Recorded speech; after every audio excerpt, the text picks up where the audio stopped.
that right. I have my culture. Yesterday I have been talking to one of my colleagues that why you are not using phone.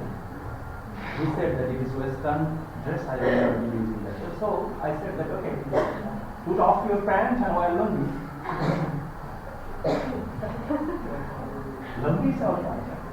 Pants is your culture, but you can't have that right that you will call lungi a weak culture. It is a part of our culture. We have Poila Vishal, we have some other cultural and social perspectives. You have a different perspectives. You may call your culture, that's your culture. But you don't have the right to call our culture weak culture. That Friedrich Hegel said that African culture is weak. In contrast to the higher, more developed culture, in which perspectives he has called higher culture and developed culture. In which way? What is the parameter? How did you measure that? কিভাবে উনি মেপেছেন যে আসলে higher, more developed culture? কিভাবে উনি মেপেছেন? Okay, so that is the comment delivered by Friedrich Hegel. Actually, Ole Soyinka commented against this comment done by Friedrich Hegel. This means that Hegel denied the standard African history and culture. Who? Hegel. Hegel denied the African culture. Africa is a major part of this world and they have the cultural heritage. Not only that, every ethnic group, every people, every country will there have their cultural heritage. It may be in their own way.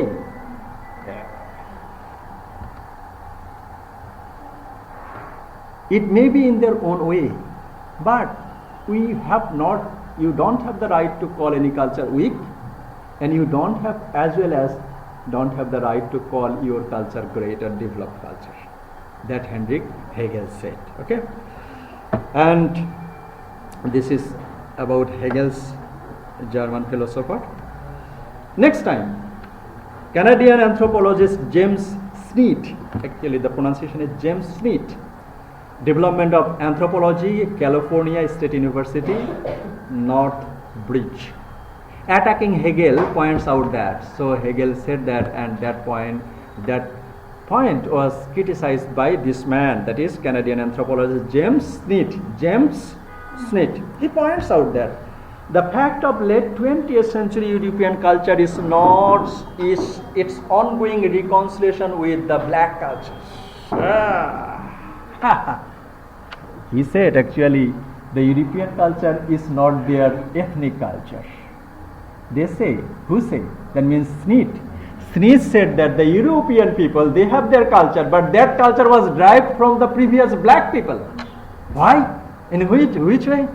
We know the history, the post-colonial history. At that time, the servants, they were actually dacoits, the sea dacoits. এদের একটা নাম আছে, sea robbery. Okay. তারা এই African continent থেকে হচ্ছে এই black পিপলগুলোকে নিয়ে গিয়ে ওসব জায়গায় সার্ভেন্ট হিসেবে কি করতো, বিক্রি করতো। And they did it in such a way that they do not put 10 servants together. একটা এলাকায় একজন দিত, আরেকটা এলাকায় আরেকজন। কারণ যদি 10 জন একই এলাকায় সার্ভেন্ট একই গোত্রের দেয়, তাদের মধ্যে তো একটা কমিউনিটি গ্রো করবে। আর কমিউনিটি গ্রো করে তারা কি করবে, ডেভেলপ করবে, এবং ডেভেলপ করে এবং তারা সেখানে কি করবে, তাদের কালচারটাকে ফ্লারিশ করবে। Sneed also commented that actually in such a way, many black people, many black African people went to European countries as well as American countries. Even in America, before the discovery of SALAM'S, there have been some people. Okay, who are the people? They are the Red Indians, and the Red Indians, they have their culture, isn't it? So you can't discard the existence of the previous culture. Sneed also said that issue, that actually the European culture is derived from black culture. And the separation between culture was perhaps all along not one of nature but out of force. Out of force. That means European countries, they had power. What type of power? All type of power. They had economic power, they had military power. We know the name of the Alexander the Great and the others people, okay? And they had military power, they had economic power, and also they had the cultural power. and also they have the power that dominated the scientific revolution. And the scientific revolution that is started from 15th century, মানে বিজ্ঞানের যে অগ্রযাত্রা, Renaissance, everything that was dominated and started from the Europe. And for this reason they had power.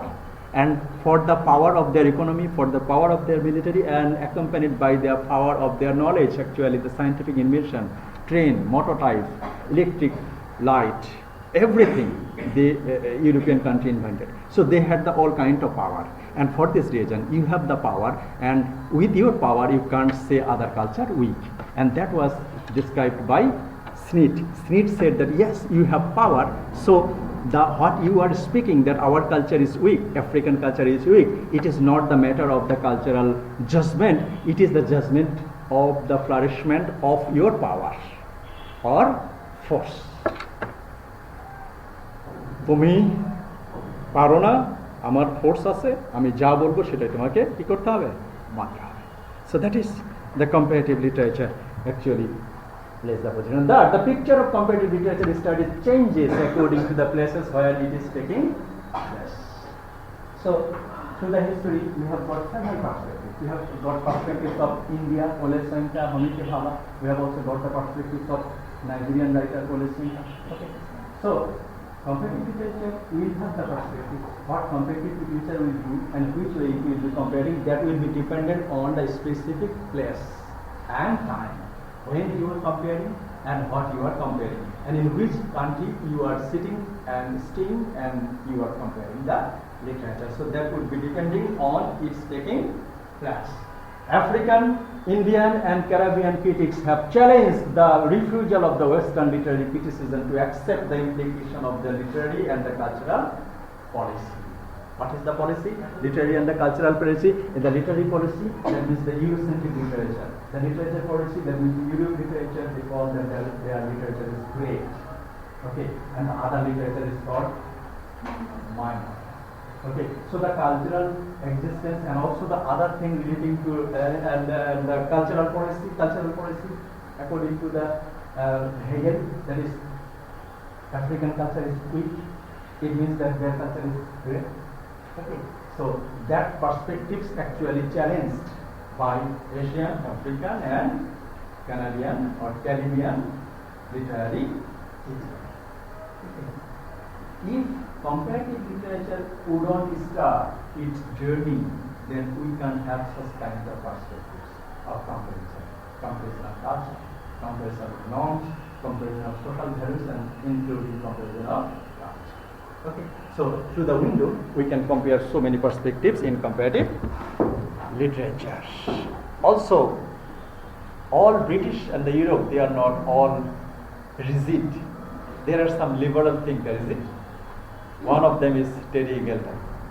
Terry Eagleton, a literary British theorist and a critic, Terry Eagleton argued that literature is an inherited word, which means an ideology. So, he said that actually literature, sometimes I give the definition that if you want to know the history of a country,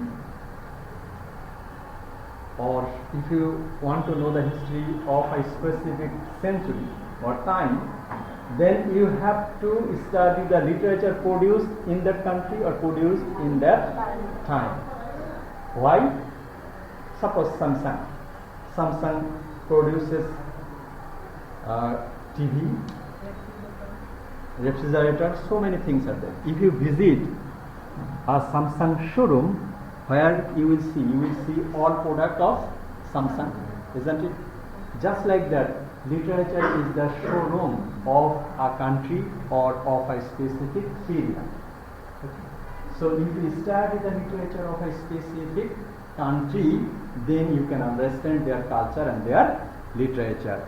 This Terry Eagleton, the British theorist, said same things, that literature is inherited from national and cultural ideology. So literature is someone's identity, and what type of identity? Identity of their culture and their ideology. Okay, so Terry Eagleton said. So Terry Eagleton, the emergence of English as an academic subject in the 19th century had a quite clear political implication.